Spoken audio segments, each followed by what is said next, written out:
Okay, good evening, everyone. Good evening, all of you. I would like to welcome everyone here to the virtual CPE meeting on Management Accounting Insights, that is, role of top management in fraud detection and management, organized by the Institute of Chartered Accountants of India under the management of Committee of Management Accounting of ICAI and hosted by Chandigarh branch of ICAI. I would like to welcome CA Upkar Singh ji, who is chairman of Chandigarh branch. We welcome you, sir. And next, I would like to welcome CA Rahul Jindal ji, who is a qualified FCA member. He is also LLB, DISA, certified fraud examiner, certified forensic auditor, and sir is having a list of many qualifications. He is also a forensic auditor and has handled many important assignments, more than 35,000 crores of forensic audits for public sector banks, private sector banks, BSC, and other financial institutions. He has taken various seminars for various institutions such as ICAI, Bank of Baroda, Economic Offense Wing. So today he is also with us for this meeting. So I welcome you, sir. Also, we will be getting insights from CA Mukul Agarwal ji, who is our eminent speaker for the day. He is a practicing CA and he is also a member of various. He is also a member of various organizations like ICAI and a member of the International Institute of Certified Forensic Investigation Profession. He's got many achievements, like he has received various awards on MSME excellence, forensic and fraud investigation. Mukul Agarwalji is also actively involved with ICAI as a speaker on various seminars on IFRS, forensic, etc. So I welcome you, sir. And now I would like to hand over to CA Upkar Singh ji to give a formal welcome note to our speaker.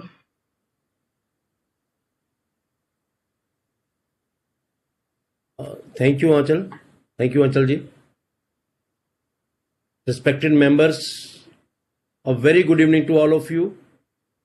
I, on behalf of Committee on Management Accounting of ICAI and Chandigarh branch of NIRC of ICAI, welcome you all on today's virtual CP meeting, Management Accounting Insights.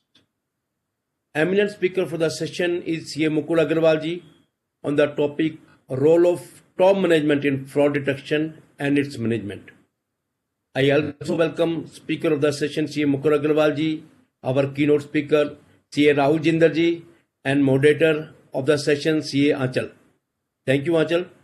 Thank you, sir. We are also thankful to Chairman and Vice Chairman of the Committee on Management Accounting for giving us this opportunity to host this virtual meeting. The role of top management in fraud detection and its management is very important these days, as more and more frauds are being detected in banks and companies. As also, we have to verify that internal controls are so strong to detect what effort management to reduce these frauds. Today, I will also discuss about the Committee on Management Accounting of ICAI, that what effort they are taking. The main purpose of the committee is to facilitate communication and sharing of knowledge between ICAI and its members, as well as other organizations dealing with management accounting, and develop best practice guidance in areas of strategic importance of management accounting in practice and business and industry. Committee conduct research within the country for understanding the various changes which have taken place in the areas of management accounting over the past year and communicate relevant findings to the academic wing of ICAI to facilitate the setting of syllabus at various examination levels. Committee facilitate accountants management in focusing benchmark and developing their contribution to the management accounting processes in organizations. Help managers in organizations for understanding, evaluation, and developing their distinctive area of their work concerned with effective use of resources. Committee also provide guidance to members in focusing and consolidating their efforts on a rapidly evolving areas of practice where capacity to both understand and contribute to changes are important outcome of learning processes. और last में एक छोटी सी बात कहूँगा, चिरागों के अपने घर नहीं होते, चिरागों के अपने घर नहीं होते, जहां जलते हैं वहीं रोशनी बिखेर देते हैं. Thank you so much. At the end, I thank you all for attending this virtual CP meeting. Jai Hind, Jai ICAI. Over to Aanchal. Aanchal. Okay. Okay. So now I would like, sorry, I just forgot to welcome Vice Chairman Anil Kakkarji, who is also joining us. So I would like to hand over to CA Rahul Jindalji to address keynote. Over to you, sir. Thank you, ma'am. First of all, I'd like to thank Committee on Management Accounting, Chandigarh branch, Upar Singh sir, Anil sir, for giving me this opportunity to come as a keynote speaker. I welcome Mukul ji he's an eminent speaker on forensic audit. और जब आप इनको सुनेंगे, you will get a lot of insight. आपको insight काफी मिलेगा कि forensic audit में क्या है, कैसे करते हैं. You will get a lot of insight on that. I welcome Aanchal ji also for moderating this session. तो basically I just give you, I have 15 minutes time, तो उसके लिए मैं आपको ब्रीफ ओवरव्यू दूंगा about forensic audit, role of top management. बाकी in detail discussion will be done by Mukul ji. So basically आज की डेट में if you will see in today's scenario, the forensic audit has become a very important part for any of the assignments that basically it is done by the banks. अगर आप banks का main focus इसमें होता है banks का, but other than that forensic audit is done for private organisation, MNCs के लिए भी होता है फॉर देयर इंटरनल डिपार्टमेंट्स, जैसे एचआर ऑडिट हो गया, एम्प्लॉय कॉस्ट ऑडिट हो गया, परचेज ऑडिट हो गया, सेल्स ऑडिट हो गया. It is done bye everyone. तो मेन हमारा फोकस होता है, कोई भी अगर आपको बैंक से लोन लेना है, कोई रिस्ट्रक्चरिंग करानी है, वन टाइम सेटलमेंट करानी है, या आपको इन्वेस्टर्स लाने हैं, तो उसके लिए एक डिटेल्ड इन्वेस्टिगेशन ऑडिट होता है. उसको नॉमेनक्लेचर अलग अलग दे देते हैं, forensic audit, transaction audit, investigation audit, special assignment, special audit. तो नॉमेनक्लेचर अलग होता है, स्कोप एक होता है. अब इसमें आता है हमारा what is the role of top management for looking after the forensic audit और इन्वेस्टिगेशन ऑडिट्स. इसमें आपको एक बात ध्यान, जैसे अगर आपने एफएफडी का कोर्स करा होगा, उसमें एक कॉन्सेप्ट आता है फ्रॉड ट्रायंगल का. फ्रॉड ट्रायंगल क्या कहते हैं? फ्रॉड ट्रायंगल के अंदर हमारे 3 एरियाज होते हैं कि जो fraud, what is fraud triangle, कि कंपनी में अगर कोई भी फ्रॉड होगा, it is done for any of the 3 reasons. अब क्या 3 रीजंस है फ्रॉड ट्रायंगल का? मतलब there are 3 points: opportunity, rationalisation and motivation. Motivation तो चलो मैं कहता हूँ एम्प्लॉइज के लिए होगा, सबके लिए हो गया. सबसे पहला पॉइंट आता है अपॉर्चुनिटी. तो इफ यू विल सी, जितने भी फ्रॉड्स हमारे टॉप मैनेजमेंट के हुए हैं, Satyam, Kingfisher, that is done by the top management. वो टॉप टू बॉटम फ्लो करता है. Reason, what is the reason for that? The reason for that is they have the opportunity.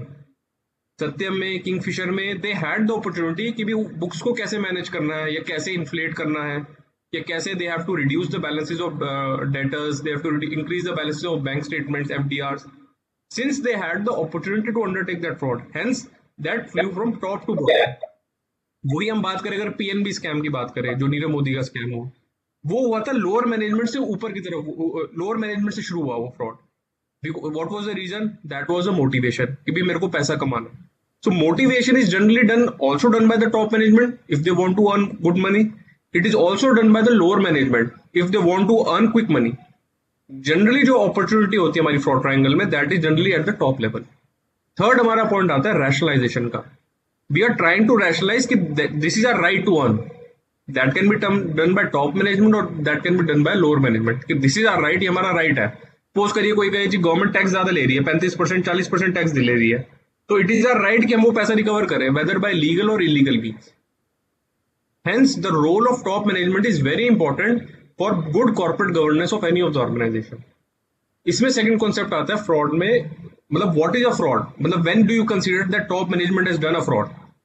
Any act which has been done intentionally with an intent to deceive someone, that is fraud.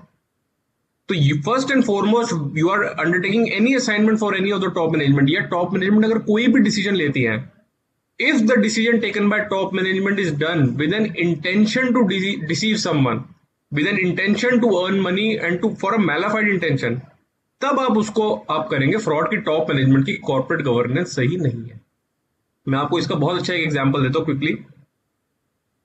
मैं हर जगह example देता हूँ ये वाला कि जैसे अगर solar industry की बात करें, अगर गवर्नमेंट पॉलिसीज के कारण ही सोलर इंडस्ट्री अपने पैसे रिकवर नहीं कर पा रही, जो per unit rate of electricity जैसे 18 रुपए से गिर के 2.5 रुपए 3 रुपए आ गया. Now per unit rate of electricity the selling price is 2 rupees 3 rupees, which used to be 18 rupees around 10 years back. Due to the change in government policies, the loss is there in all the solar industry. जितने भी बड़े बड़े solar power plant है which were set up in 2006, 7, 8, they are all under losses. Hence, the top management is not responsible for that. The reason is it is due to the change in government policies. अगर वही मैं कहूँ, अगर मैं जैसे सत्यम की बात करूं, सत्यम में क्या हुआ था, उसमें हमने एफडीआर के बैलेंसेज ओवरस्टेट कर रखे थे, हमने डेटर्स के बैलेंसेज ओवरस्टेट कर रखे थे. Reason to show a greeny picture to the investors, to show a greeny picture to the share market कि भी हमारे इस कंपनीज के इतने फाइनेंशियल इतने अच्छे हैं कि भी आप इसमें इन्वेस्ट करें. मैं एग्जांपल देता हूँ आपका किंगफिशर का. To show a greeny picture उन्होंने क्या करा, उन्होंने अपने एक्सपेंसेस इन्फ्लेट करे थे. Reason for that they wanted to take out money. जैसे उन्होंने aircraft, they used to lease aircraft, तो उन्होंने जब एयरक्राफ्ट लीज करे तो उसको जो फॉर एग्जांपल अगर एक एयरक्राफ्ट की लीजिंग रेंटल होता है 10 lakh rupees per month, they paid 1 crore for that. अब ये चीज हमारी टॉप मैनेजमेंट से ही फ्लो करती है. तो to prevent fraud in any the organisation, the role of top management is the most important role, because they are the one that decide that how the corporate governance of company will be made.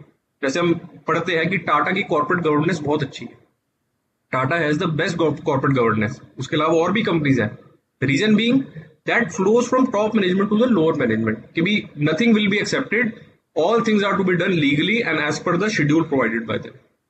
So for a top management, it is very very important that they form a schedule. जैसे internal audit schedules होते हैं, they form a proper criteria checklist ki what thing is to be done and how it is to be done. Once a proper checklist has been formed, then only they will be able to take work or they will be able to ensure proper corporate governance. इसमें अब हमारा role क्या आता है, we as a chartered accountant, we can guide the top management कि आपको checklist क्या बनानी है, कि how you have to ensure that the work is being done meticulously and with the proper corporate governance and with proper documentation. जैसे मैं I give consultancy, suppose for example I give consultancies to various companies, तो I know what is a fraud prone area and what is not. So as a chartered accountant it is a very good and a new avenue for everyone. It is a very remunerative avenue कि अगर हम उनको पहले ही prevent कर दे fraud. एक होता है prevention, एक होता है रेक्टिफिकेशन. अगर हम फ्रॉड प्रिवेंशन पे ही रोक दें कि भी हमने फ्रॉड होने से ही रोक दिया, the management will be obliged to you. But एक बार ही फ्रॉड हो गया, फिर हम उसको ढूंढ रहे हैं फ्रॉड किसने करा, पैसा कहां लेके गया. It is a lengthy procedure थे. जैसे हम बैंक्स के फॉरेंसिक ऑडिट करते हैं, तो बैंक्स में क्या होता है, एनपीए होने के बाद बैंक ऑडिट कराता है. अब एक कॉन्सेप्ट आया एजेंसी फॉर स्पेशल मॉनिटरिंग का, एएसएम का. उसके अंदर बैंक्स आपको रेगुलरली मंथली बेसिस पे आपसे ऑडिट करवाते हैं for standard companies. This is also very good Avenue, जिसमें बड़ी बड़ी कंपनीज, बड़ी बड़ी एमएनसीज के ऑडिट होते हैं. You get to interact with the top management directly कि सर आपकी कंपनीज में ये लैप्सेज है and you should get these lapses rectified. तो ये सारे जो नए avenues है, it is very important for all the chartered accountants to know about these new avenues. आप, मैं कहता हूँ, सपोज करिए अगर आपकी फर्म इतनी बड़ी नहीं है, but you have the knowledge, you have the expertise, you can approach these MNCs, you can approach the companies कि sir we will look after your corporate governance, we will look after your company, कि इसमें कहाँ का shortcomings है, कहाँ का the things need to be corrected. You can get those corrected. So sorry to interrupt you. There is a request from members that please share the insights in English only, as the members are from all over India. So some are not able to understand the mixed language. So please continue in English only. I thought it was from Chandigarh. No. Sir. So basically, you need to understand what are the shortcomings and what needs to be rectified. As a chartered accountant, it is very important now what expertise you can use. Suppose for an example, you have an expertise of Ind AS, you have an expertise of Companies Act, you have an expertise of Income Tax Act. All these things can be used to provide your insight to top management. It is not important that you should have an expertise in all these three elements. You can be an expert in income, I feel I'm an expert in Companies Act. I know about Companies Act, or I know about accounting standards. You can form a team. You can, like, if you have any of your friends who is good in income tax, who is good in accounting standard, you can form a team and provide consultancy to MNCs. In today's scenario, the number of liabilities, if you will see SEBI, BSE, जो listed companies, the number of regulations that they have to follow, there are a lot of regulations that they have to follow. For that, the companies need the consultants who can guide them properly so that there is no liability. In today's scenario, the liability on directors and KMPs is unlimited. If any fraud or anything happens, the liability is unlimited on that. You will be called by government agencies. आपको CBI will call you, SFIU will call you, ED can call you. To prevent that thing, they are eager to hire consultants, they are eager to hire chartered accountants who can guide them how things are to be done. For this, if you have a good knowledge of statutory audit, if you have good knowledge of internal audit, you can easily guide them. Basically, if you will see in today's the amendments that have been made in Caro, if you will see the amendments, the number of amendments that have been made in Caro, it has increased the responsibility of auditor multifold. Basically, now what statutory audit you are doing, it is a type of forensic audit only. All the things have been copied from the master circular of RBI, which is related to fraud, diversion, and that have been incorporated in your Caro reporting. So if you do the statutory audit properly in today's scenario from March 22 onwards, you will have a very good understanding of what is forensic audit. And since you as a statutory auditor, you will be providing a report, so you can increase your fees, or you can ask them to, you can provide them consultancy. He said, we will be covering all these points.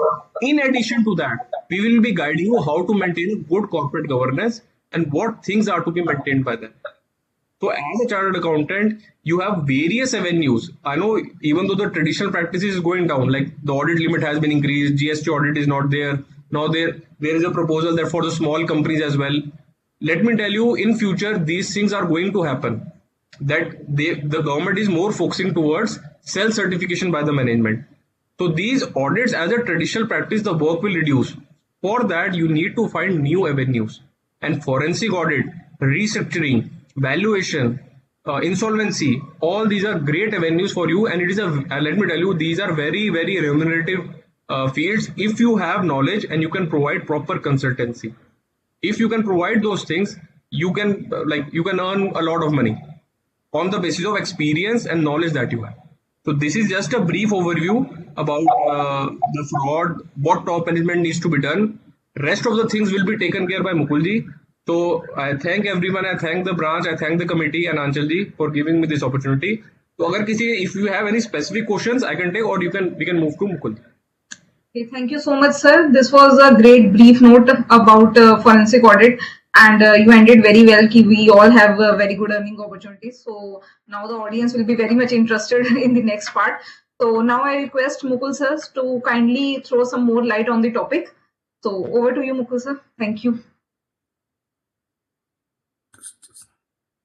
Thanks, Aanchal, and thanks Upkarji and the Committee on Management Accounting for giving me this opportunity, and thanks Rahul for that keynote address. You have rightly said that the top management would play a very big role in this fraud management and the forensic audit. So in this session, I would just... Am I audible? Yes, sir, you are audible. Okay. So in this session, I would just start with the survey results. See, in forensic, ACFE, the Association of Certified Fraud Examiners, US, is the most prominent body worldwide. So they carry out the survey every year all through the globe, and they bring out the results. So that results would give us the idea how the top management can play a very big role, or does play a very big role in a forensic audit of fraud management. First is organizations are losing as much as 5% of their annual turnover as a result of fraud. So you can just imagine that if we can stop this fraud, or if we can plug these loopholes, then we can increase the bottom line of the industry by 5%, which is a very big number.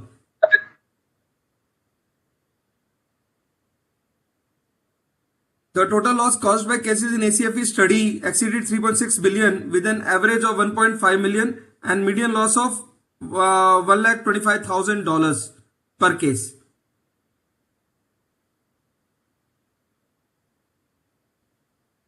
High percentage of frauds are committed by senior management and executive management. See, today we can say that any organization, there is no organization in the world from a small departmental store or the roadside vendor till the conglomerate like Infosys or Microsoft, that the fraud is not happening there.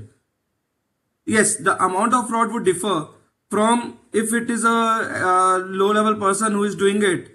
For example, executive is doing a fraud, so he would be doing a fraud for some $1,000. If a middle management is doing some fraud, they are doing for some lakhs. And senior management, there is no limit. So it goes in crores and crores of rupees. So what I want to say is frauds are happening everywhere. Why we are saying high percent of frauds are committed by senior management? Because the amount involved in each fraud by senior management is very high.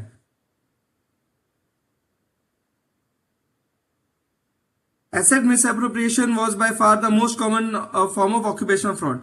What is occupational fraud? I would take it later in my session, which is it happens in 86% of the cases, but the smallest median loss of $1 lakh dollars is the per case is the smallest median loss, whereas the financial fraud is on the other side of the spectrum, which occurs in 10% of the cases, but the median loss is $9,54,000. So if we, and as a chartered accountant, as a professional, we are required to stop these financial frauds. And there is a new provision which has come up in the Code of Ethics of the CA Institute of our Chartered Accountant Institute called NOCLAR, which I would be putting some, I would be briefing it in my session, where now the emphasis to report the fraud has also come over to the professionals working in the industry. It was there for the auditors as per section 143(12) of the Companies Act 2013, but now as per the new section 260 of the Code of Ethics, it has also come over to our fellow professionals who are working in the industry, in the jobs. So we have to be very careful from now onwards, and this particular clause would be mandatory from 1st April 2022. So it is just in the next 4 months it would be mandatory. So we guys have to be very, very careful. Corruption cases fell in the middle by 35.4% of the cases, and the median loss of $200,000. So fraudsters often work in finance functions. See, in any industry, if the fraud has to take place or a fraudster has to commit a fraud, finance function plays a very important role. So the guys from the finance function are to be involved, or they are doing the fraud. And if the management eyes and ears are open, they can easily see the red flags. We would be taking the case studies from where you would come to know that how the red flags are there, but the management didn't look at it. 43% of the frauds were detected by tip, and half of them from employees. So if a top management is really proactive regarding this fraud mechanism, they can create the environment where the employees would come over to them and tell them that this guy is doing a fraud. And worldwide, 43% of the fraud are being detected by the tip. Basically, it has been told by the employees. Employees have given them some loophole. They have told us some details about it. Organizations with fraud awareness training for employees were more likely to gather tips through formal report mechanisms. 56% of the tips with training and 37% otherwise. So you can imagine that 56% of the frauds were detected with the help of the tip in the organization where there was a proper fraud awareness training.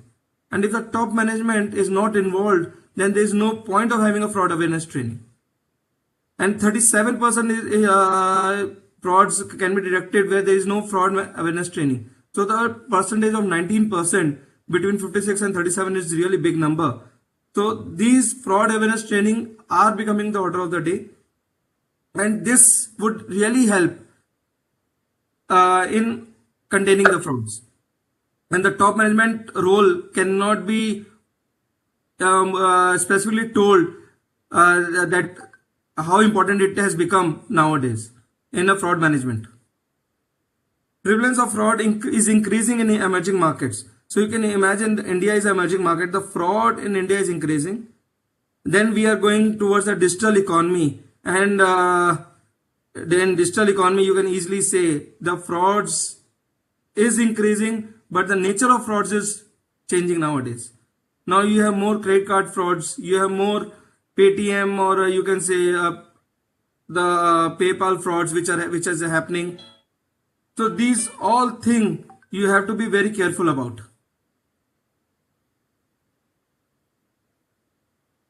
In this session, this was just a survey which I put across it. What is fraud? Then types of occupational fraud, because top management means that we are speaking about corporate frauds. Then the occupational fraud is the major part where we can play a big role. Provision of NOCLAR in code of ethics. Importance of forensic audit. Factors contributing to fraud. Since top management has to be very proactive, they should understand what are the factors contributing to fraud. Various fraud indicators. Difference between a forensic audit and normal statutory audit. Because as per my experience in this particular field for last 8 years, I can say still our industry is not that much sensitive towards this mechanism, and they understand that the forensic audit is not required normally. It is only required when the fraud has already happened. But the fact of the matter is, when the fraud, to prevent the fraud also, the forensic audit is required, or the pre-forensic audit is required. Now, we always say that a very good hacker can only make an anti-hacking system. So in this case, a forensic audit is required because forensic auditor knows how the fraud is happening. So he would be very helpful in the case to prevent the fraud or to plug the loopholes in the whole process in a company to prevent the fraud. Then I would be taking 1 or 2 case studies depending on the time. So Rahul has already briefed about the fraud definition, but I would just go through it in a literal sense. That fraud will always take place where there is an opportunity, and the feeding frenzy of fraud or abate unless fraud prevention is embraced at the executive level, at the top management. So this particular definition emphasizes the importance of top management in the fraud mechanism. Now, how this whole fraud or forensic has come into picture since last 2013, last 8 years. It is due to this particular section, this particular definition of the fraud in the Companies Act 2013, where they have really addressed this need to define the fraud and the penalties associated with it. See here the whole emphasis of this definition, you can read the definition from the presentation, but here the whole emphasis of the definition is on the intent. If there is an intent to deceive, then it is a fraud. It doesn't matter whether the fraudster has got undue advantage or not, has benefited from it or not, or there was some loss or not. Irrespective of the amount or the quantification, if there is an intent to deceive, it would come under this preview of fraud. Right? So, if we read it, any act, omission, concealment of any fact, or abuse of position by any person or any other person with a connivance, intent to deceive to gain undue advantage or injure interests, whether or not there is any wrongful gain or wrongful loss.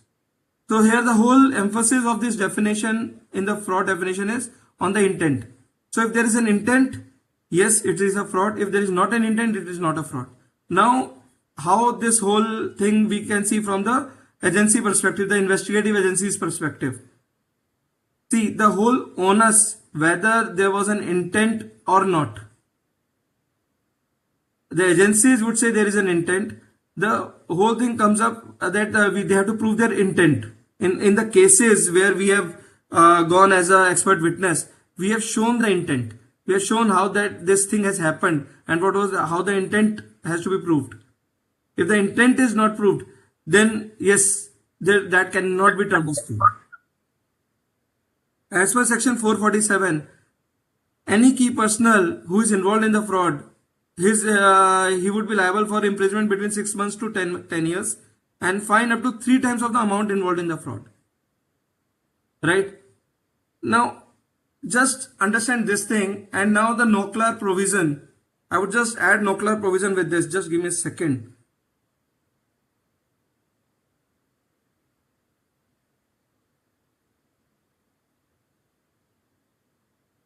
Yes. I would just add this nuclear provision with my this particular thing presentation. Let's understand the nuclear provision. It is the non-compliance of laws and regulation by employing organizations.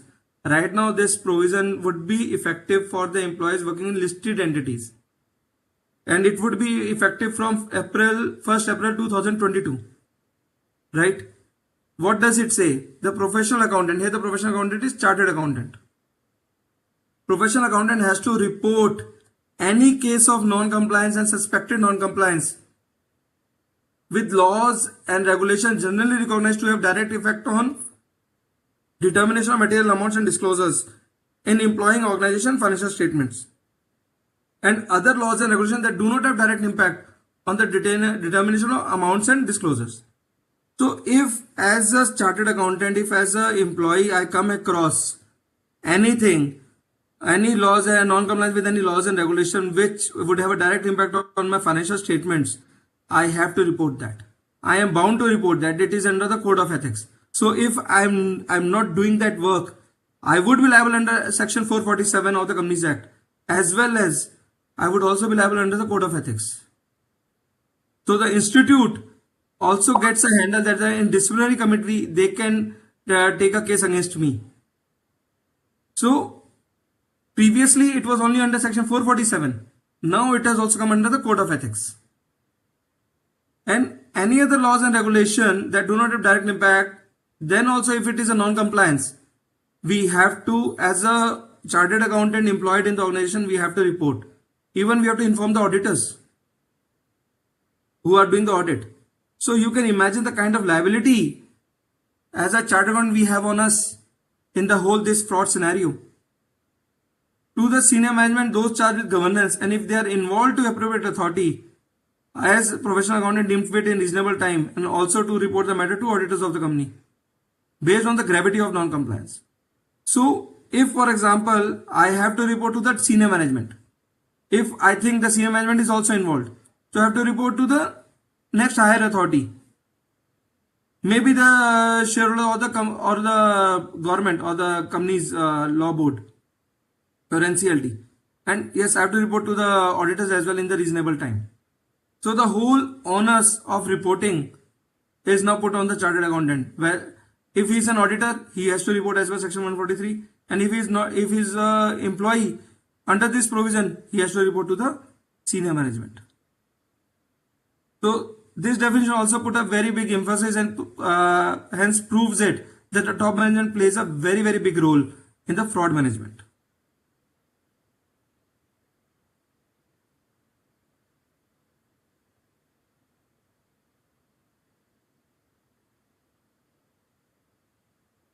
Now, I would come on section 143(12) of the Companies Act. If an auditor of a company, in the course of performance of his duties as an auditor, has reasons to believe that an offence involving fraud is being or has been committed in the company by officers and employees of the company, he shall immediately report the matter to the central government. Here the central government means previously it was CLB, now it is NCLT as well. Within such time and in such manner as may be prescribed, not later than 60 days. So within 60 days from the day he come across some fraud, or the fraud comes into his knowledge, he has to report it. If he is not reporting it, the fine on failure of auditor would result from rupees 1 lakh to 25 lakhs. This amount is irrespective of the audit fees. So the audit fees may be 50,000, but then also under section 143(12), the auditor can be fined for 25 lakhs. So there is no limit on the amount. The maximum limit is 25 lakhs. So we have to be very, very careful while doing the audit of a company. Now I would just put across the types of occupational fraud. So basically, occupational frauds are those frauds which are linked with your occupation. If I am working in a company, I am a CFO or I am a finance manager. So any fraud I do, that is an occupational fraud. So what are the various types of occupational fraud? First is corruption, which is, as per the survey, is the most commonly fraud which is happening is asset misappropriation. the least happening fraud, occupational fraud, is financial statement fraud. But the amount involved in financial statement fraud is very high. And corruption falls in between. So when we say corruption, what does it cover? First is conflict of interest. Like, I am a purchase manager. I am purchasing something. So what I can do if I want to commit a fraud is, I can straight away I can buy a particular item from my related party, from my relatives or my associates, or I can buy from the vendor from whom I am receiving the kickbacks. So that is a corruption. That is covered under corruption. Then comes bribery. One is kickback. Then whatever bid rigging is there. For example, today I go for a tender. I float a tender. I get 3 quotations. So, and the person to whom I want to give that particular order, I just, in connivance with that guy, I just give him the exact number what he should quote, and he gets that order. So that is the bribery, because for that I am getting the kickbacks. So that is also covered under the bribery. Then you have illegal gratuities. Then economic extortion. I can blackmail somebody and then I can extort whatever money I want. So this is covered under the occupational fraud, under corruption. Then comes asset misappropriation. So the 2 major assets is cash, and inventory and other assets. So in cash, it can be theft of cash in hand, theft of cash receipts. You have skimming, you have cash larceny. In sales, if the cash is involved in sales in the business, then you can have unrecorded sales. You have understated sales. So that is asset misappropriation which can happen. Fraudulent disbursement. You have ghost employees. You have expense reimbursement schemes in connivance with the HR. The expenses can be reimbursed which are not reimbursable. Then check tampering. Check can easily be tampered. Then you have registered disbursements. So these are all asset misappropriation. And what, as a chartered accountant, let's come to inventory before coming to financial statement fraud. Misuse of inventory and then larceny, asset requisition and transfers. In this particular thing, there was a case which we have done under the corporate investigation, which I would take it later. That I would be covering it. So you would get a fair idea how this whole thing happens. Every fraud is a separate fraud. You cannot see 2 frauds happening in the same way, as per my experience, because every person is different. If today I have to commit a fraud, I would be committing in a certain way, as per my experience, as per my knowledge. And if, for example, Rahul or Upkaji or anybody has to commit a fraud, then they would be having doing the fraud in their own way, as per their knowledge, how they want to do it. Right? So no 2 frauds can be same. Therefore, no 2 fraud reports can be same. We have to be very, very careful when we are writing the forensic audit reports, which is very, very critical. Then let's come to the financial statement frauds. So in financial statement frauds, we can have only 2 types of frauds. One is asset or oblique revenue overstatements, and asset revenue overstatements and liabilities understatements, or asset and revenue understatements. It can be timing differences. It can be fictitious revenues. We have to increase our turnover to maintain the drawing power as per the bank. And then there can be a case that we have to increase the revenue because it is directly linked with my incentives. So I am a CFO of a company, and my incentive would depend on the revenue the company earns. So it is directly linked. So I would overstate the revenue to get the higher incentive. Right. So that can be the case which we would be covering in the fraud triangle, which to a certain extent Rahul ji has already explained, but I would go in a little bit detail. Then comes asset and revenue understatements. Understated revenues. We don't want to show the revenue, actual revenue. We don't want to pay the taxes. Then overstated liabilities and expenses and improper asset valuations. Today in the era of Ind AS or IFRS, the valuation plays a very big role. So I can value a particular asset as per my own whims and fancies. Yes, I have to disclose that in the disclosures. But yes, the previously how I was doing in the Indian accounting standards in a conservative way, the whole thing has changed now. Now I have that leeway to say that I can value it at my level. Yes, there should be some assumptions, there should be some proper method which has to be followed, but I can do that. So the probability of manipulating financial statements, according to me, has increased manifold. This is my own particular experience from which I am saying, my own experience, my own views. So it can differ, but according to me, Ind AS has given me a big area to play with because I can play with the numbers in the Ind AS, in the IFRS. So that is one part. And the bankers would not be able to understand what exactly I want to say. Right?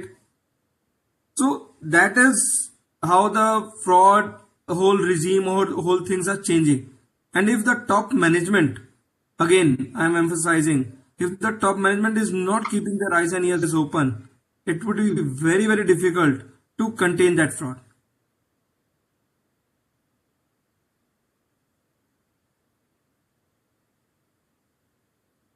Now that we have discussed about the types of occupational fraud. So as per the ACFE study, the 5 basic or major types of financial instrument frauds are fictitious sales, improper expense recognition, incorrect asset valuation, hidden liabilities. So we are not disclosing the liabilities at all. And that is the basic reason when during the mergers and acquisition transactions, the due diligence happens. So that due diligence takes care of it. Then you have unsuitable disclosures. Disclosures in the Ind AS era plays a very big role.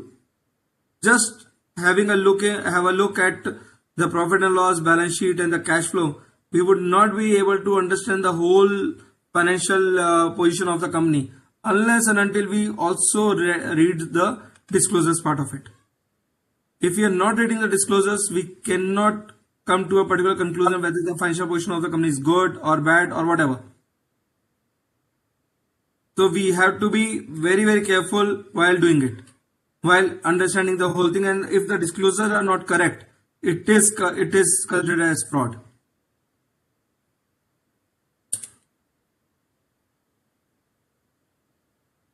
So I would also add one thing.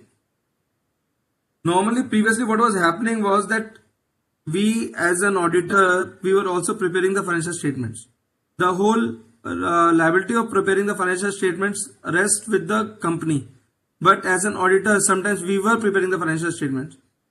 So based on the current scenario and based on the current view of the agencies, since I am working with all the agencies in India now, I can say, as a chartered accountant, we should restrain ourselves from preparing the financial statements. The company should prepare the financial statements and then we should audit it and get the audit done. And we should have all our documents ready, like engagement letters should be properly signed and should be properly worded. We should have the MRL in place. We should have the all audit working papers in place. Because since the fraud is increasing, then the chartered accountants are also getting looked upon to discover the fraud. Recently, there was a news article, I think in the last week, that agencies are now free to call the auditors for any explanation where they are seeing that the fraud is taking place in the company. So the auditors are being called, auditors are being asked in detail that what you have done the audit, how you have done the audit, have you followed SA 240 or not. So these whole thing, the whole way of doing the investigation by the agencies has changed. And we as an auditor has to change ourselves. Right? I would say the importance of top management is there definitely, but at the same time the auditors are also playing now a very, very big role. A very big role. And the responsibility on the auditors is very, very high. So if you are signing anything, guys, please be very, very careful on signing it. And you should have your all the papers ready, and your working paper file should be complete as per SA 240 and all the guidance notes issued by the institute from time to time. The new forensic accounting standards which have been issued and which would be mandatory from 1st of April 2022 has given a fair idea how the whole forensic audit how it would take place in future, how we have to report it, what we have to report it, and it has to be conclusive. So whole things are getting changed, and the forensic accounting standards and everything is coming into place.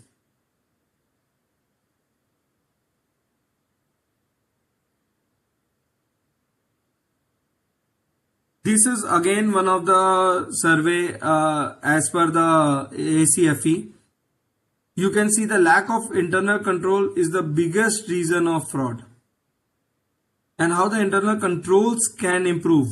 It can improve only when the top management would be very serious about it. Lack of internal controls is the major reason for fraud. Then you have lack of management review, override of existing internal controls, poor tone at the top, lack of competent personnel in oversight roles. So as you can see, the top 5 reasons of fraud, contributing to fraud, is only pointing towards the top management. If the top management is good, then yes, they would have the whole internal control mechanism in place, a good internal control mechanism. They would be reviewing the whole business very frequently. If it's a big business, maybe quarterly, or if it's not, then it is monthly or fortnightly, whatever they want to do. And once they are reviewing it very frequently, then the internal controls cannot also not be overridden, right? So this whole thing really points out that how the top management has to work, what top management has to do.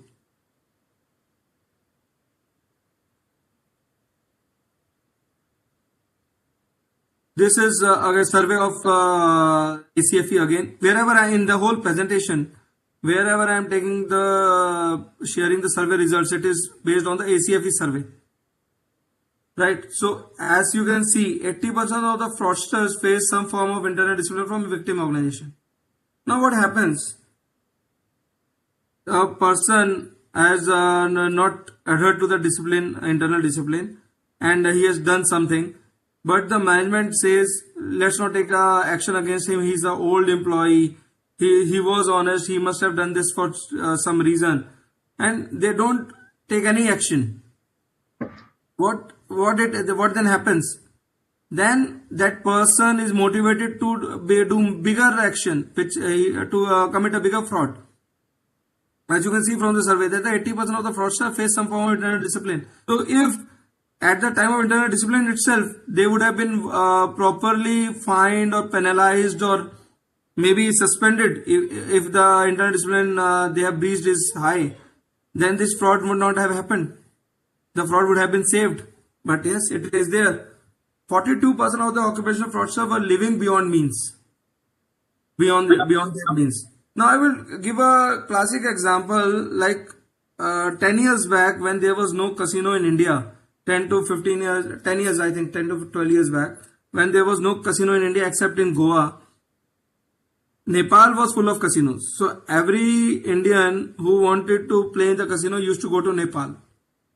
Now in Nepal, what the local industrialists did, they said that if they find any of their employees in the casino, or they get hold of any employee, he would be warned first time, and the next time he would be straight away suspended from the organization, because they don't want to give him that opportunity that he is living beyond means and he commits a fraud. Because for example, in casino, what they thought, that nobody can earn, they can only lose the money.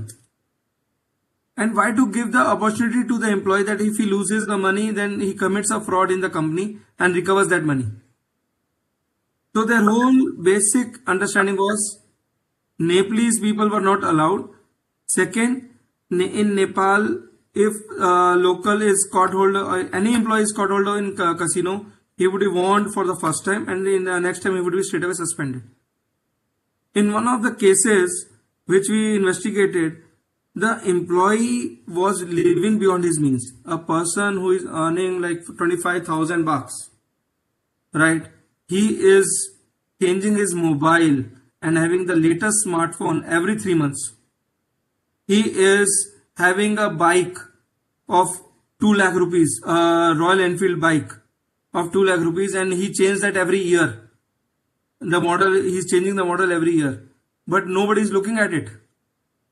Right? So basically, there should be a red flag, there should be a question, a doubt, that from where does in the world he is getting that funds from? If the management, if the person who is charged with the internal audit or the internal discipline or the whole company administration, if he sees it and he takes an action, he asks him, the fraud can be prevented. Whereas the 42% of occupational fraudsters were living beyond their means. If he's living beyond their means, somewhere from somewhere he's earning the money. It cannot happen that he's getting that bike for free or he's getting that mobile phone for free. That's not possible. So he is earning money. If he's not earning money from the legal means, which is the salary, he's earning money from the illegal means. So we have to keep our eyes and ears open. 26% of the occupational fraudsters were experiencing financial difficulties. Now, as I told you about the casinos, if for example, a person who is earning 25,000, let's take again 25,000 amount. If a person is earning a 25,000 salary per month and he loses around 20,000 in the casino, he is facing a financial difficulty. He would be bound to commit a fraud. Right? He would take a loan from his friends or company or somewhere, or he would commit a fraud. But if he gets an opportunity, why to ask from somebody else and take the obligation? Commit a fraud. So as per the survey, 26% of occupational fraudsters were experiencing financial difficulties.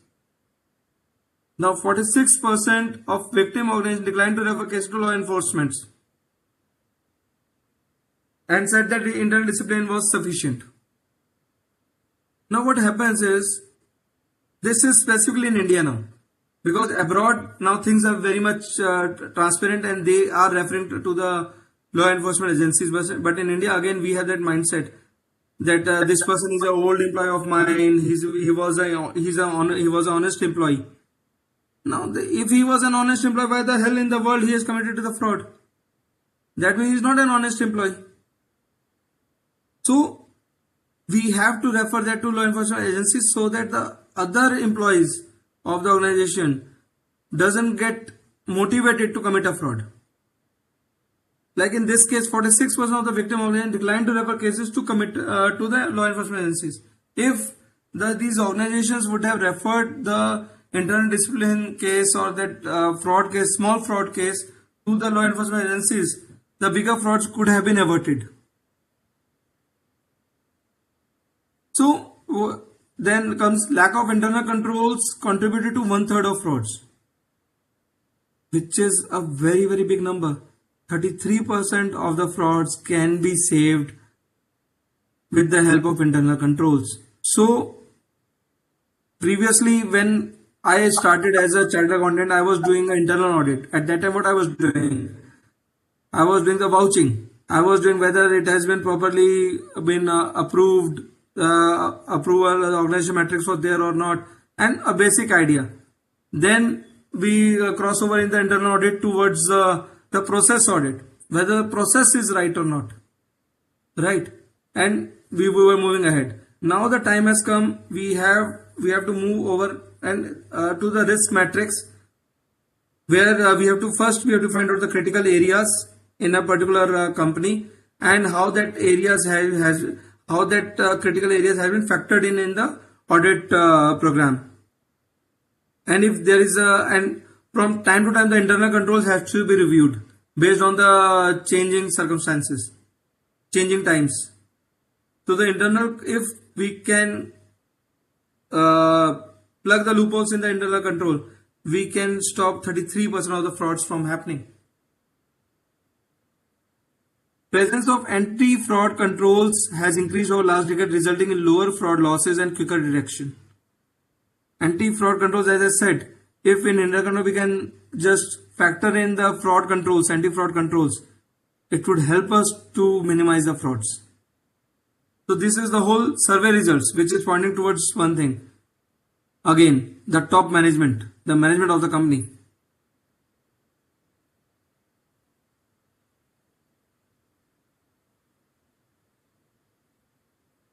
Now this is the fraud triangle.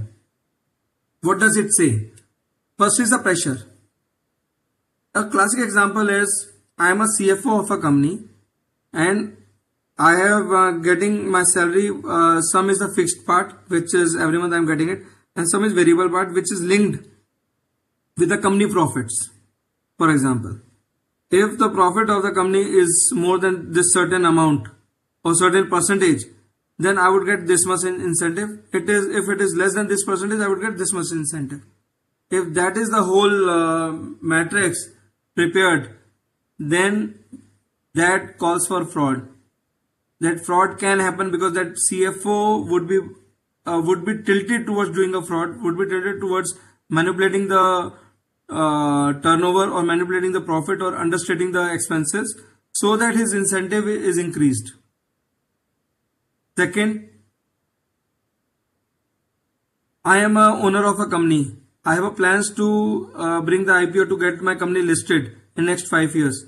I would straight away tell my CFO that I have to get my company listed in 5 years. So prepare your financials every year accordingly. So how the financials are being prepared?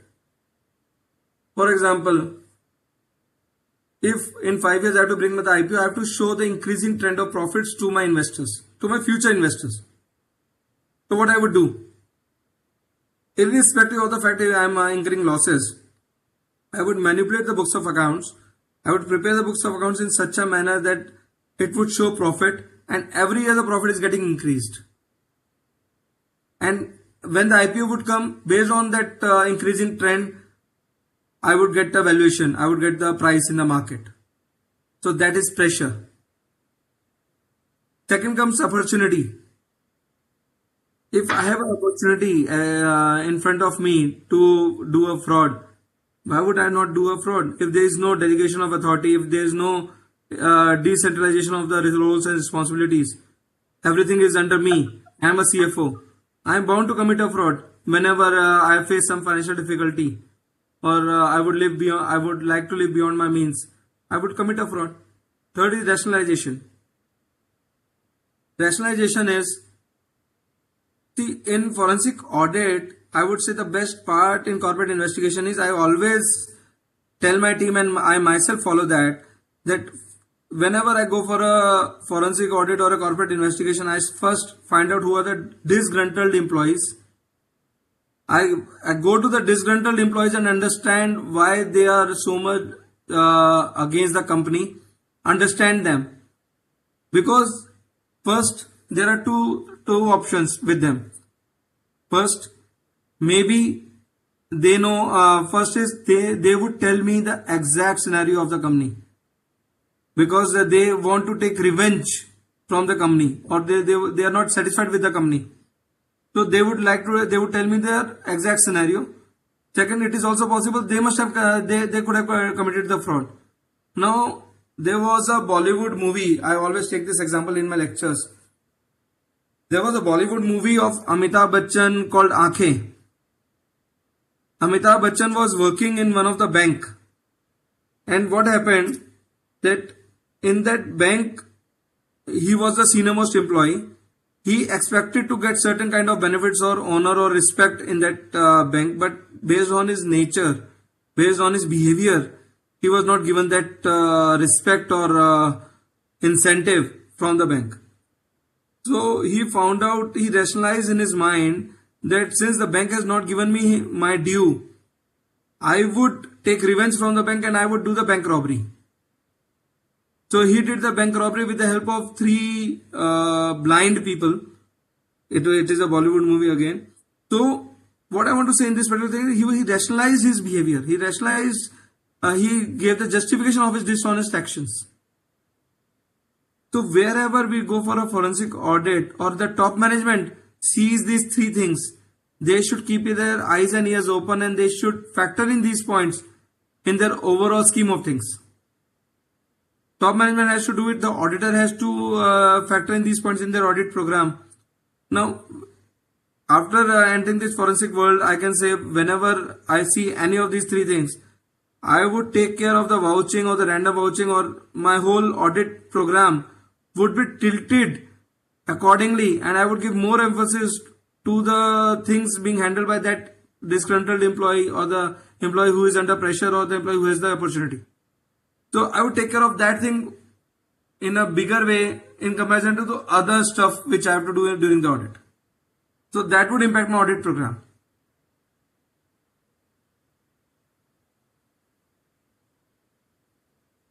As per the survey, the biggest reason, the biggest factor contributing to increase in fraud is increased pressure. Then comes the increased opportunity, and then comes the increased rationalization. So the rationalization is the least contributing factor among these three towards fraud.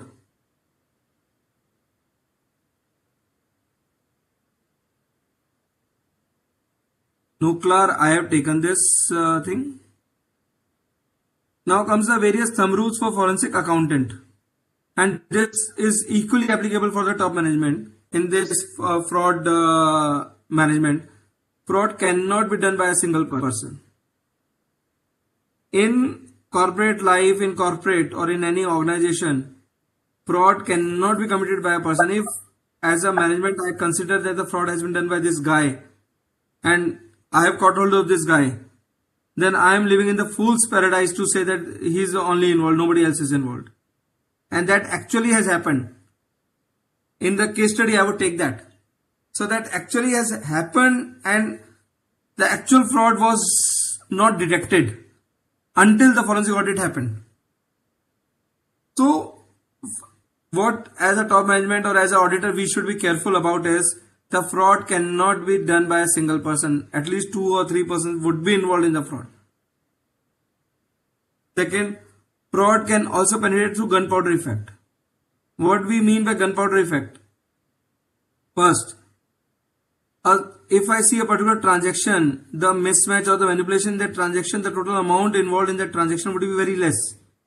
So I would be tilted towards leaving that and believing that it was done in isolation. But I would take an example again. I am a fraudster. I know that Aanchal is coming to do the audit of my company. She, based on my past experiences, I know any auditor, even Aanchal, who is coming for the second or third time, she would see the vouchers of any transaction over and above 1 lakh rupees. So I know she would look any transaction above 1 lakh rupees. So as an intelligent fraudster, what I would do? I would never commit a fraud in a single transaction more than 1 lakh. Why? To give a chance to Aanchal Kapoor to see that this fraud, she can detect the fraud. I would do all the frauds less than 90,000, for example. I would do for 90,000. For Aanchal, it is immaterial. But I am doing fraud of 90,000 every alternate day. That means I would say there are 200 working days in a year. 100 days I have done a fraud of 90,000. So it comes to 90 lakhs. Right? So if I say 90,000, it is less than the materiality level of the auditor. But when I say 90,000 every alternate day, in a whole year, I am doing a fraud of 90 lakhs, which is much above the level of the auditor. This is the gunpowder effect, that the powder in isolation would not impact you, would not harm you. But if we take that whole powder together, it would definitely harm you. So as an auditor, as a top management, we should never sit on a seat comfortably that there was one case which we have seen and it is a fraud. I would give an example, a normal example which we auditors commit. In fact, we committed before coming this particular forensic field. In FMCG company, there is lot of transportation happening. when the transportation happens every year, 20, 30, 40 trucks are, the goods are being transported in trucks, right? So in 30, 40 trucks every day it is getting dispatched. And you have 40 bills, what we say the transport voucher attached, and we always see the summary. We see the summary, based on the summary we do the vouching. But we never see that red pink slips which are being issued by the transporter. In one of the cases in statutory audit, what happened in one of my client, it was a FMCG company. I just out of the blue, I said, do one thing to my team, that you see all the transportation slips, just vet it with the summary, and then do the vouching. What I found out, in that particular single voucher of a day, there was a difference of 6,000 rupees.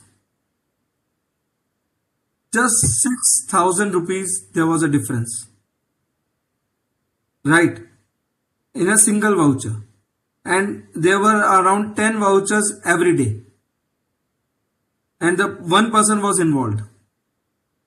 Now when we calculated that, the whole amount became very big, right? So it was in crores. If I would have left that particular voucher and I said that yeah, this was just small amount, let's leave it, I would have not been able to detect that fraud. Due to the fact that I have gone through and I have understood the whole fraud mechanism, I said I told my team to just check all the transportation vouchers of the whole year, because I was the statutory auditor signing the balance sheet. We checked, it was in crores. So you can imagine, you can't leave even a single small transaction when you are seeing the fraud or you are looking at it. It can be at isolation, but it is very important to do it. Then, while checking fraud, the whole circle should be complete. Now, what do I mean? What do we mean by whole circle? What we mean by whole circle is, first, the objective of the fraud, that has to be clear. When I say objective, the intent. Then comes the objective. Then comes the modus operandi of the fraud, how the fraud was committed. Whenever any banker gives us the forensic audit, what does he say? He says you have to find out the objective, then you have to find out the modus operandi, how the whole fraud was done, and how we can reduce the probability of these kind of frauds happening in future. So we have to tell the modus operandi, then who were the people who were involved, and where actual that amount has gone. So the whole circle should be complete. You cannot say that, yes, I have found out that this particular Mukul Agarwal has done the fraud, and he has done the fraud, and this is the amount. Here the whole circle is not complete. What was the objective? How he did it? That has to be complete. And again we come to the first thumb rule. Fraud cannot be done by a single person. So we have to be very careful understanding the fraud mechanism, the fraudster's mindset. He would like you to believe something different other than the actual picture.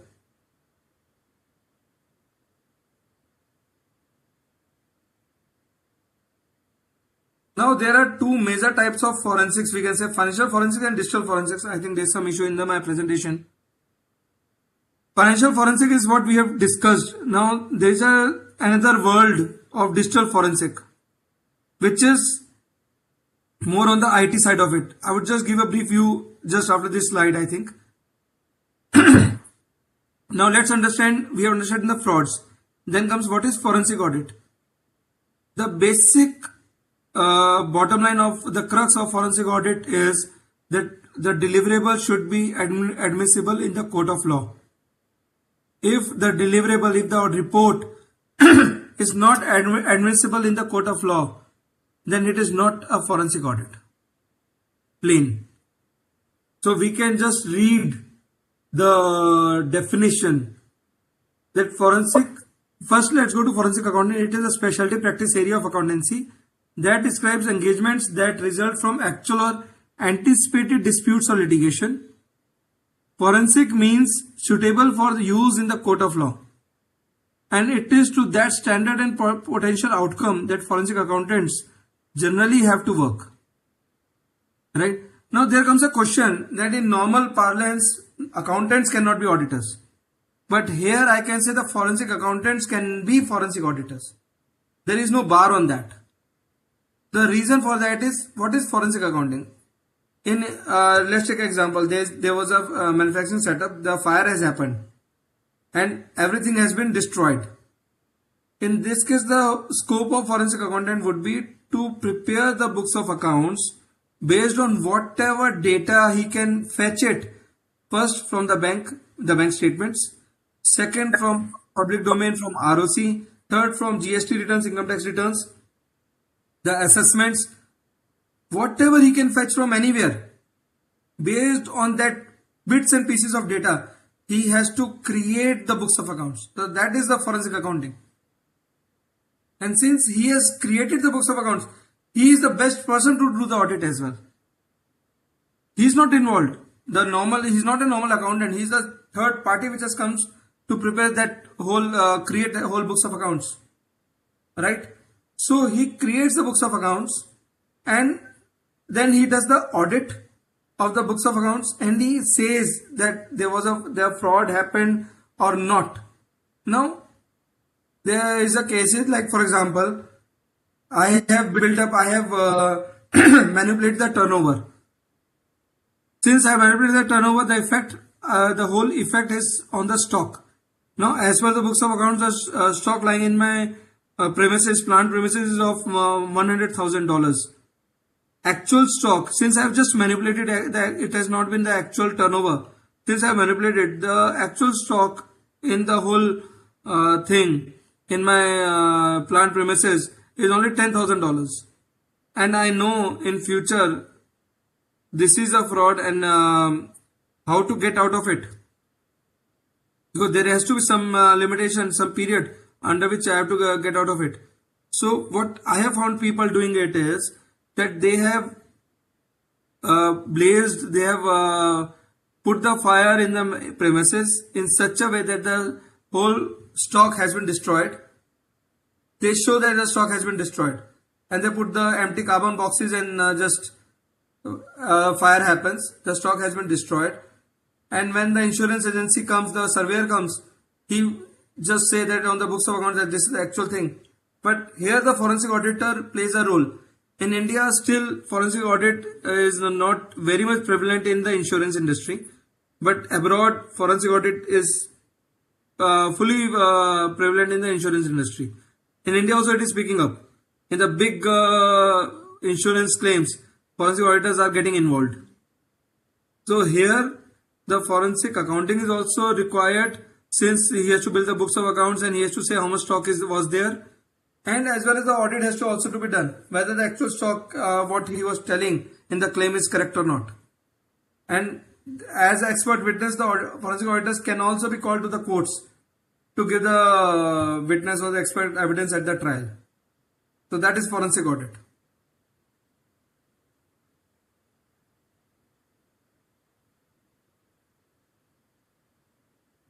Now, how it is different from normal audit? Forensic audit. Now, in a normal audit, I have been given a bank statement to vouch the bank balance as per my books of accounts, as per my balance sheet. So, as an auditor, I would rely on the bank statement. I would say it is fine. But in forensic audit, I would also check whether that statement itself is correct or not, or whether it has been manipulated or not. Because it is very easy to manipulate the bank statement as well. Any PDF document can be manipulated. So there is no limit what can be manipulated. Everything can be manipulated, and as a forensic auditor, I would not rely on the evidence or the document. I would also check the authenticity of that document itself. So that is the difference. Second, forensic auditor comes with a preconceived mindset that the fraud has happened in the company and I have to catch hold of the fraudster. But the normal auditor just comes to say that nothing has happened, and just to give his view on the true and fair value as per the balance sheet. And as a forensic auditor, what other things I have to take care of? I do the financial and accounting review. I do the digital forensic analysis. I do the field investigations. Now in field investigations, it is basically send my team as a decoy customer and a decoy vendor. I also check whether the debtors and creditors are correct or not, whether they are even the fake debtors and creditors. That is also quite possible. We do the data mining at advanced level. Then we also do the interviewing skills, interview of the ultimate fraudster to prove it. Right? So that is the basic difference between a forensic audit and a normal audit. So as a top management, I should be careful whom I want to get into. I want to get the forensic audit done. I want to get the internal audit done. I have to get the normal audit done. So we have to be sensitive about this. Now, as I was telling about digital forensics. So what does digital forensic covers? So the digital forensic basically covers, first is the disk forensic. Now when I say disk forensic, the process we follow in digital forensic and disk forensic is we take the image of the disk, then we do the extraction of the data, and after that we do the keyword search and give the report. Mind you, there is no particular detail or document, there is nothing which cannot be retrieved from the hard disk. Whether you have deleted it, whether you have formatted the hard disk, whether you have done anything, if the hard disk is usable in a usable form, yes, we can retrieve all the data from the hard disk. All the data is easily retrievable, irrespective whether you deleted it or not. There is only one option when the data is not, there are only two options when the data is not retrievable. First, the disk has been destroyed fully. I am saying fully, very importantly, fully. Reason being is, if the disk is not destroyed fully, then also the sector specific extraction can be done. I would not be able to get full data if the disk is destroyed, if it is not destroyed fully, but I would get some data and I can build upon that. Second, the data has been overwritten at least 3 to 4 times. Then only the first data cannot be retrieved from a normal software. When I say 4 times, for example, it is a 100 GB hard disk. I have written 50 GB, and then I just delete that 50 GB and again I write 50 GB. So in my mindset, I would say that I have that first 50 GB data has been overwritten, but that is not the case. When the whole 100 GB is completed, then only the next 100 GB can be written, and that would be overwritten. If I have written 50 GB, deleted it, and again I am writing 50 GB, so that the next second 50 GB data which I have written is not written from 50, it is written from 51st GB till 100 GB of the space. So nothing is get deleted. Yes, I write 100 GB fully, full data, hard disk is completed, loaded, then I delete everything, again I write 100 GB, then delete it, then again I write 100 GB. So if I do this way 3 to 4 times, then only the data, the first time the data I have written, that would be very difficult to retrieve. That would not be very easily retrievable, right? Second, mobile forensics. We always say, nowadays we are seeing the advertisement that in WhatsApp, the end-to-end encryption is there. Everywhere there is a ad coming and the advertisement is there. The fact is, yes, in WhatsApp, end-to-end encryption means that if I am sending some data, if I am sending some message from my WhatsApp to your WhatsApp, in between it is encrypted. Nobody can take out, nobody can get see the data. But if I get hold of the instrument and I clone it and I take the data out, I can get all the data. That data in the instrument is not encrypted, right? So mobile forensic today, mobile is as good as disk forensic. So it is the same process which we follow. That We take the image of the data, all the WhatsApp chats, all the documents shared over the WhatsApp, everything is easily retrievable, can be retrieved,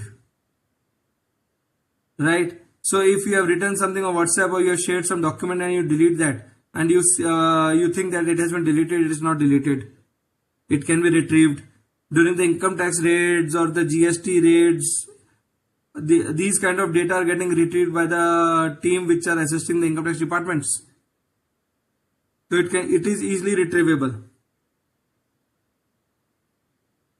Now second comes network forensic. Network forensic is basically the forensic of the network in an organization. It consists of two parts. VAPT, we say in the normal parlance. Vulnerability assessment and penetration testing.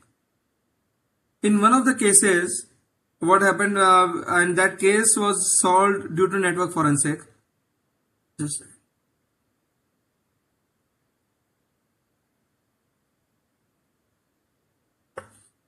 In one of the cases, what happened? This case was of a big steel company.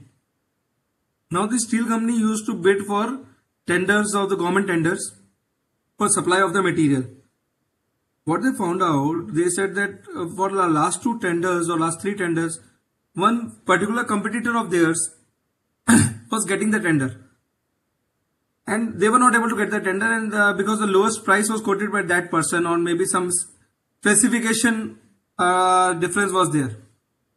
So they said, how is it possible? Yes, once I can say that that company has got the advantage and they have got it. In next case also they have got it. In third case also they have got it. I think something is fishy. So that company approached us and said, why not you do the forensic audit and let us know that how this whole data, because we have a doubt that our data is getting leaked and the competitor is have the pre knowledge of our data based on which he is bidding, and we are losing the tender, right?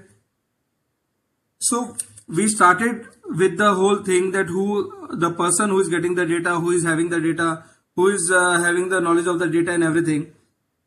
Then what happened is that being a big steel company, there were around 100 laptops or 100 desktops which was connected over the network. And since it was connected over the network, so I said, let's check who has got the data. What we found out, that the data was downloaded by one HR lady. The data was downloaded by the HR lady, and now we came to know that the data is downloaded, but the objective was not clear and everything was not clear. Then we just investigated in detail and we came to know that the HR lady had a boyfriend who was working in the competitor's office in their marketing department. So the HR lady was downloading the data, the confidential data. She was having the confidential data. That data was being given, she was giving the data to her boyfriend, which used to score the brownie points in his company, and the company was getting the tenders. So that's how the network forensic plays a role. Then comes email forensic. In email forensic, you can search the keywords from all the emails. So all the email with the respective keywords would come forward and you can analyze that email. So that is the email forensics. Audio video forensic. If there is some very confidential data, you can send that data over with the audio file. That the data would be imbibed in the audio file and you are sending the audio file. And anybody else who sees that data file, he would say that the audio file, the song has been sent. But the actual thing is that the data has been sent in the form of a song or a video. So as a forensic auditor, we also do the audio video forensic. Then comes the cyber security. Whether the network has been hacked or whether any virus has been induced in the network or not. So all these things is covered under cyber security. So this is the whole panorama of the digital forensic which we cover in digital forensic domain.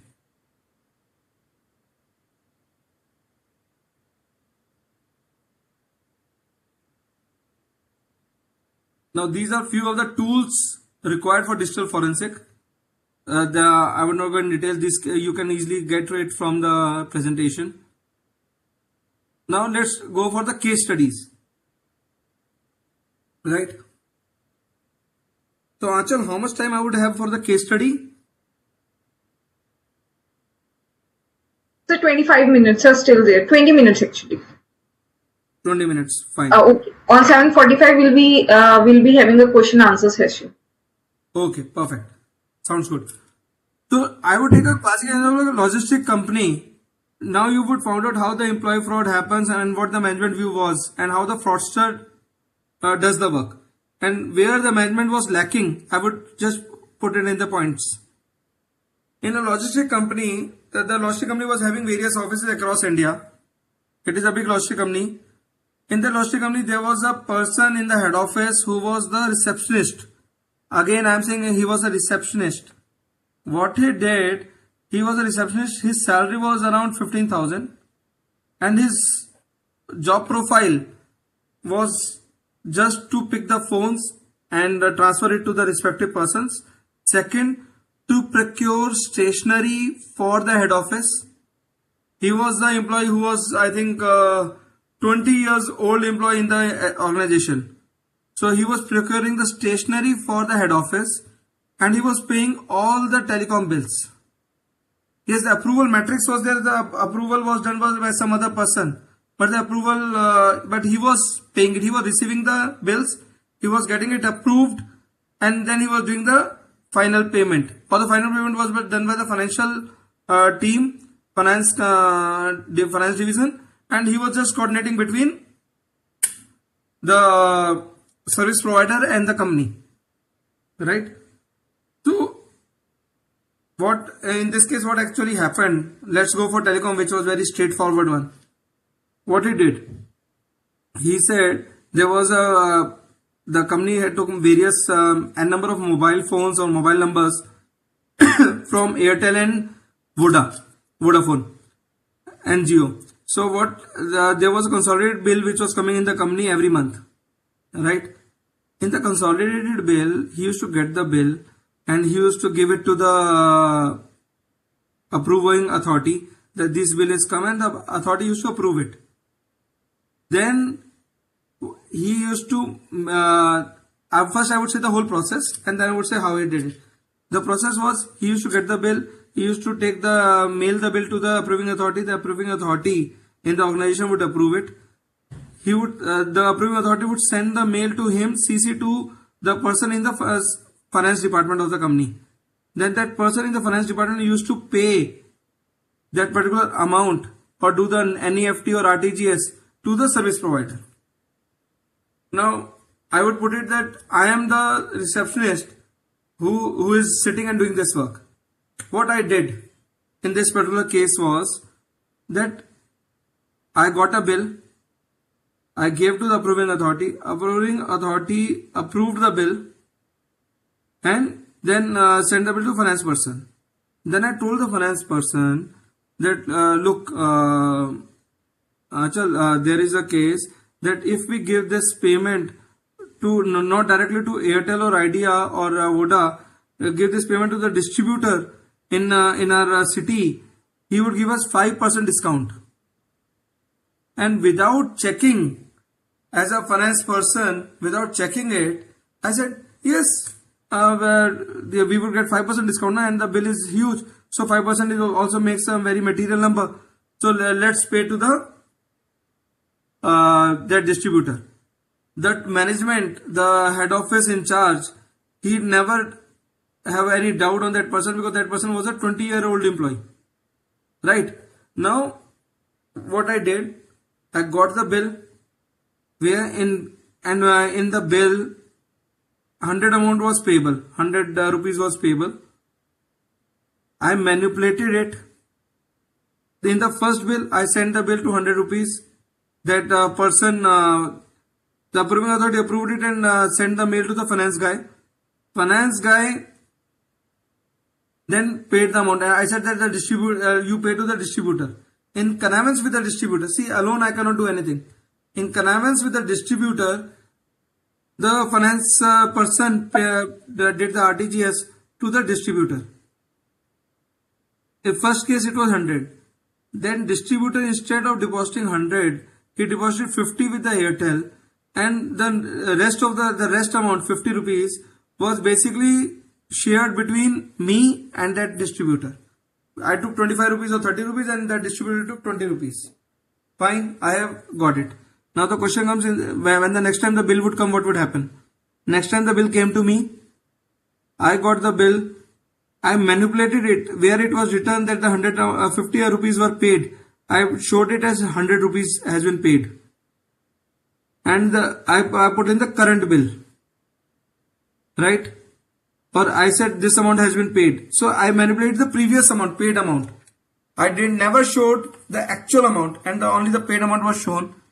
Now in this whole process, where there should have been the red flags. In forensic terminology, we say red flags where the doubt has to be there. First, the same person, that is the Mukul Agarwal, is only getting the bills and getting the payment done. He is saying to the finance guy that make the payment to the distributor. Why am I concerned that the payment should be made to distributor or anybody else? It can be to anybody. So when I am getting the bill and I am saying that pay to the distributor, so there was no internal control in the company. Internal control was lacking, and in this particular case, around 15-20 lakh were manipulated in the whole system. That is first part. Second, I used to procure stationery.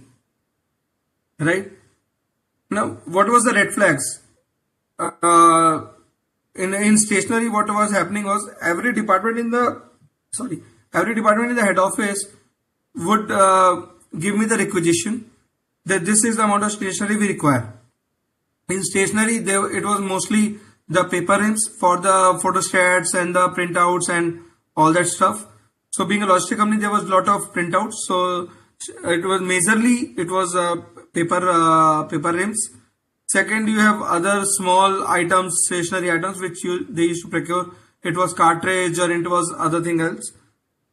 So requisition was coming to me. I was collating the whole requisition. I used to call for the quotation from 3 vendors. Finalize then go to the head office in charge, who used to trust me because I am a 20 years old employee. And I was go to him and said, out of these 3 vendors, this is the whole I have made it, and we have to make the payment to this person, and his quotation is the lowest. I did it. I used to get all the stationery under my control, then issue it to the various departments as per the requisition slips, and the payment was being done from the finance department on the receipt of the bill, finance department to the vendor. Now what happened in this case, the total amount of purchase done from the vendor, in this particular case the one vendor was there, and the total amount of purchase done from the vendor was around 1 crore. Let's take a hypothetically 1 crore. 50 lakh worth of bills were booked by the logistic company, and 50 lakhs of bills were not even booked by the logistic company. They didn't even know about it. Out of that 50 lakhs, the actual stationery receipt was of some around 5, 6, 7 lakhs, maybe maximum 10 lakhs, and the rest of the bills were booked. Now tell me, what were the red flags in this particular case?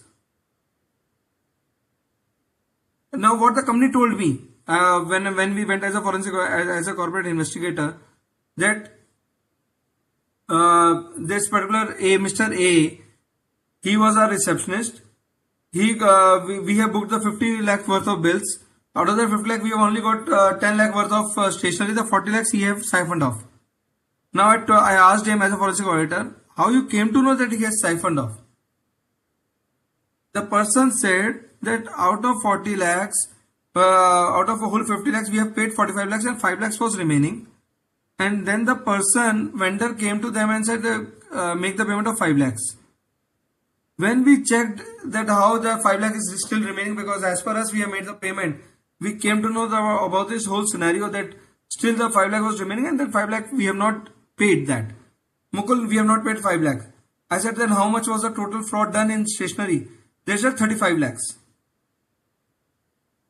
Right? Okay, fine. Then where has that amount gone? We went to that vendor. I said, how much amount is pending with the vendor? He said, vendor is saying only 5 lakhs is still to be paid. And what was the total amount of goods purchased from that vendor? It was 1 crore. But we have booked off 50 lakh. Then I asked the question from the company, what about the other 50 lakh? The answer as a forensic auditor I got from the finance guy was, we have not booked that 50 lakh. We don't know what Mr. A did about that 50 lakh. So why should we care about it? And if we take case of GST, we are not concerned because we cannot get the credit of the GST. We have not seen the GST at all. Right? This is the whole scenario. And I was asked to prepare the forensic audit report. Now, what were the red flags in this whole case? First, the person, I will take, let's take the first of the rest of the 50 lakh. In 50 lakhs, I have not booked the bill. As a company person, I have not booked the bill, but I have to be concerned about the 50 lakh because today I am purchasing 50 lakh worth of goods. I am not putting it in the company. What I have done? I have purchased the 50 lakh worth of goods and I am selling it in the open market. Now in that 50 lakhs, 10% is the GST. Let's take an example. So 5 lakh has gone. 45 lakh worth of goods are there. When I would sell that goods in the open market, nobody would purchase that goods at 45 lakhs. The whole reason being is, why would a person purchase a stolen material or a material from an unauthorized vendor? Why would they purchase it? They would purchase it from the authorized vendor because the authorized vendor would also give them 45 lakhs worth of goods. So I should get some incentive. So that person must have purchased that goods at 42 lakhs. Let's take example. At least 3 lakh amount he would like to earn, since he is purchasing from the unauthorized vendor from that Mr. A. So the gap is of 8 lakhs. Right? Now 8 lakh worth of gap is there. And the salary of Mr. A is 15,000 per month. How 8 lakh rupees worth of goods of amount was paid by Mr. A? This was first red flag. When we asked this question, that company official told me that Mukul, 35 lakh worth of other material he has got, which he must have sold in the open market. I said, fine, fair enough. How much he must have sold at 35 lakh worth of material? Let's put it 10% is again the GST, 3.5 lakh gone. I would say 2 lakh more gone. So 30 lakh he must have received it from the open market for that material. Right? So out of that 30 lakh he must have paid 8 lakh and 22 lakh he must have received it. He must have gained the money. Why in the world, as a forensic auditor, if I have to earn, I would only earn from that 50 lakh. Why would I take from the vendor the other 50 lakh worth of goods and put in the open market just to lose? Is it possible that only for losing I am taking the other 50 lakh worth of goods? So that was the red flag. Second, why in the whole finance division, whoever is handling GST, they have not seen the credit of the GST credit. Yes, the company is not taking the credit, but at the same time, at least we see that 2A, GST 2A and all that. Nobody is seeing it. Right? Third, that particular person earning 15,000, he is basically buying smartphones and the bike every third month. Nobody has even cared about it. So these were the red flags in the whole scenario. And what the management told us, that we have caught hold of that person has agreed that he has done a fraud. of 35 lakhs in this case, and he is ready to return the money, and we have filed the police complaint and we would put him behind bars. So Mukul, please give us the report on that. Now, based on these red flags, when we just there were various questions which went unanswered. When we went in detail, what we found out that the actual fraud was not of that 1 crore or that 85 lakhs. The actual fraud was somewhere around 50 crores. In SAP, the dummy vendors and the dummy customers were created, and the dummy payments were made. The payments were made to the dummy vendors, and the cash was getting generated. Now, since in audit, just to decrease the possibility of the fraud being detected, they said, why not create a small fraud and catch hold of that guy, so that we can put all the blame on him whenever it is caught hold of. And the actual fraud was around 50 crores, and the finance guy himself was involved. That's why he was not looking at the returns, the GST returns and the other red flags. He was not even caring about it. So this is how the whole fraud happens. In this case, if the management would have been proactive when that person was buying the bikes, and when there was a GST, and the internal control would have been much stronger, this would not have happened, right? Then I would take another small 5 minutes case of this employee fraud in jewelry group. This is a very classic case. Like in jewelry, we all agree that there is a process. There is a scheme, time to time scheme, which the jewelry company comes out with, that you pay the 11th installment and the company would pay the 12th installment on your behalf, and you can get the jewelry. Like for example, there is a brand called Tanishq or Kalyanji Jewelers.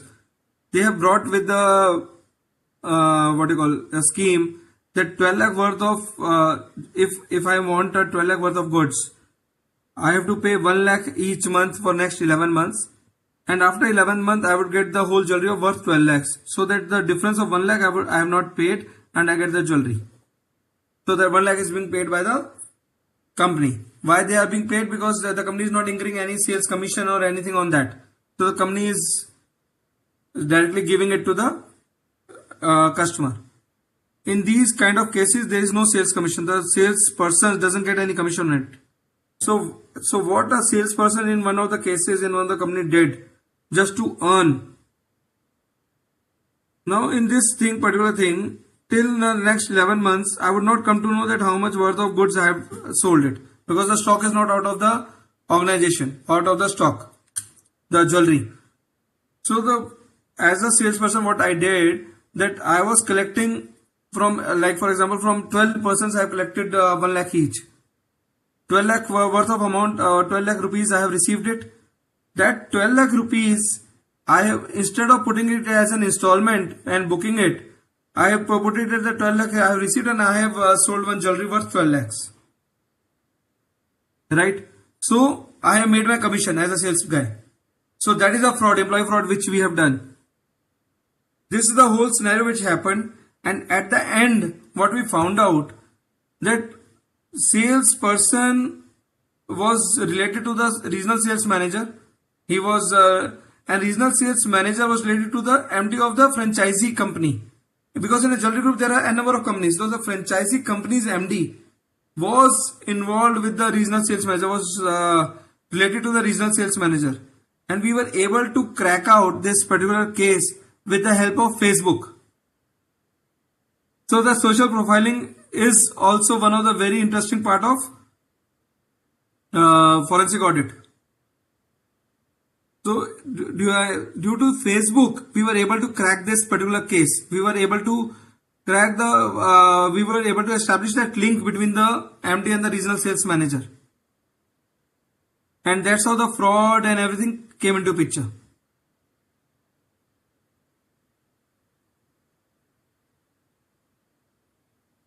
These are the few of the accreditations other than FAFD of the institute which we can take for becoming a forensic auditor. One is CFIP, then it's CFE, then you have CFAP, and there are a few forensic courses which have been launched by the Gujarat Forensic University. And I think I have completed the presentation well in time, I think. That was really an insightful, a very nice presentation, sir. It was very interesting, especially the examples you cited. It was really very interesting examples. So we have got so many questions from our audience, and I'll take them one by one. Yeah. Okay, sir. The first question is: can the whistleblower platform at the lower level managements or minority shareholder can it help in detecting the frauds? No, see, the whistleblower programs definitely help in detecting the fraud. That is a very, very critical part of fraud mechanism. But it is the whistleblower program is morely related to the employees of the company. Minority shareholder can also do that, but it is basically related to the employees of the company. So it is a very critical part of fraud mechanism. Thank you. So then next question is, what is the expansion of the term tip? Tips are basically that you are giving one, how it is, it is not an abbreviation. It is just a normal tip. कि हम एक tip दे रहे हैं. We are giving one information. Okay, the tip in the sense that a small piece of information you are giving. Absolutely. Okay.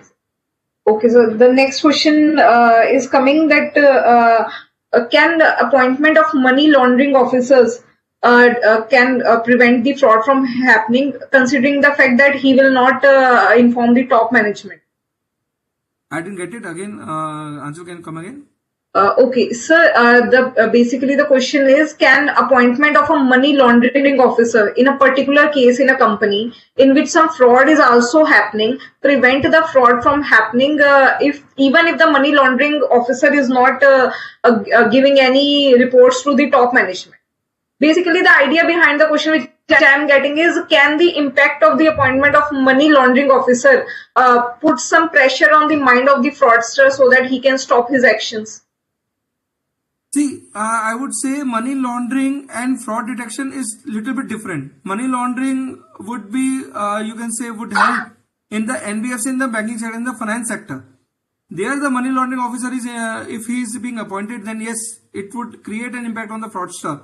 But I don't foresee that a money laundering officer is getting recruited in a manufacturing company or in a service company, a normal manufacturing service company, and that would create some kind of effect on the fraudster. In financial sector, NBFC, banks, yes, money laundering officer is the order of the day now, and anti-money laundering specialist is required. But other than that, in normal business, I don't foresee that. Okay. So another question has came about valuation frauds done by management while taking loans and limits from banks, whereby the inventory, the valuation of the inventory is hiked by the management. And that all is done with the help of CAs who are giving the reports and everything. So how can you detect and you can prevent that from happening? See, as a chartered accountant, if I say from the audit perspective, I would not be able to go in that much detail because I'm not a technically qualified guy, right? But at the same time, if my paperwork is complete, when I say paperwork, by paperwork I mean I see the assumptions based on which the valuation is done. So I just see the assumption and just envisage that with the current scenario in the company, and I can make out a reasonable understanding that these assumptions are fine. I think I have done my homework, right?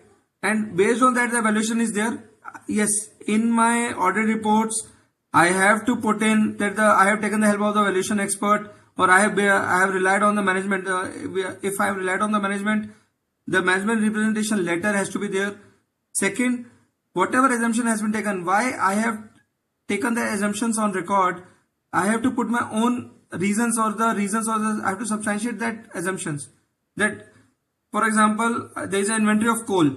I take in the inventory of coal, I take that this much moisture in the valuation, the moisture content is there, and I would say that I have, as an auditor, I have seen the other reports. And in other reports, in other companies, I have seen that this much moisture is being taken care of, or there is in the coal which has been extracted in India, this much moisture is there, then I accept that.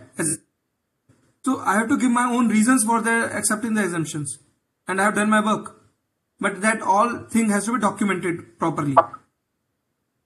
Okay. So one more question is there ki, what as an auditor or as a guardian of the wealth and keeping in mind the interest of minority stakeholders, what should we do when the top management itself is involved in the fraud? They are the one who are initiating the things, and what we can do to guard the interest of minority shareholders. See, to guard the interest of minority shareholder, first thing, we should not sign that balance sheet. First and the foremost, we should not sign it. We should not sign. Yeah, that's perfect. Second, as per section 143(12) of the Companies Act 2013, we have to report to the appropriate authority. And the authority in this case can be NCLT, it can be the company MCA. We have to report to them. Third, we have to keep all the documents ready, because in the code of ethics also, as an employing CA, I have to report it now. NOCLAR, which I have dwelled upon, that NOCLAR is also would get mandatory from 1st April 2022. So in that case also, I have to keep my records right. And if I am signing the balance sheet, I should put in the balance sheet straight away the reason, and the fraud, I have to mention that fraud. Okay. So one question is related to the logistic company case study. That in logistic company, what can be the stock related findings or stock valuation variances? Frankly, in logistic company, the stock related findings in logistic company, there is no stock as such. Stationery can be one of the stock, or maybe some other things, but that would not be a very major part of it. In this case, since the amount involved was big, so that became the thing. But the stock variances, because stock is not there in logistic company anyway. So can good corporate governance prevent the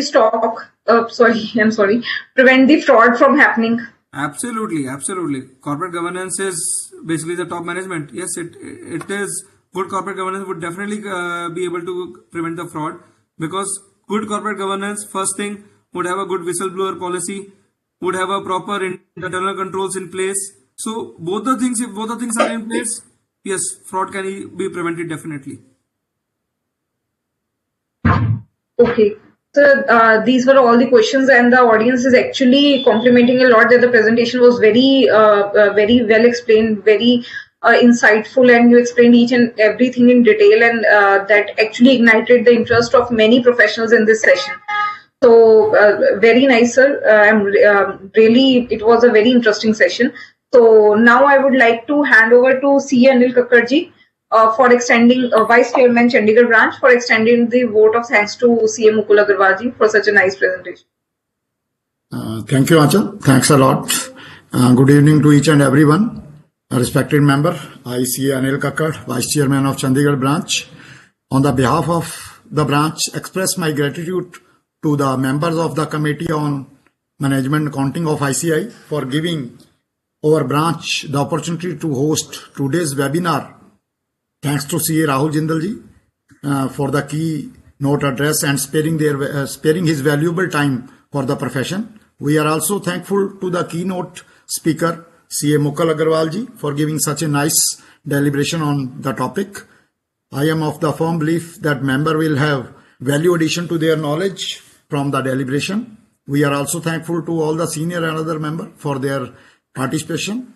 And once again, thanks each and everyone. Now, here I hand over the charge to the moderator for further proceeding. Over to you, ma'am. Okay. So, we are getting many requests for sharing the PPT that you have prepared.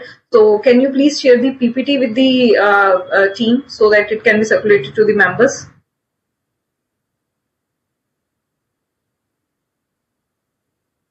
It would be done. I would share with the team.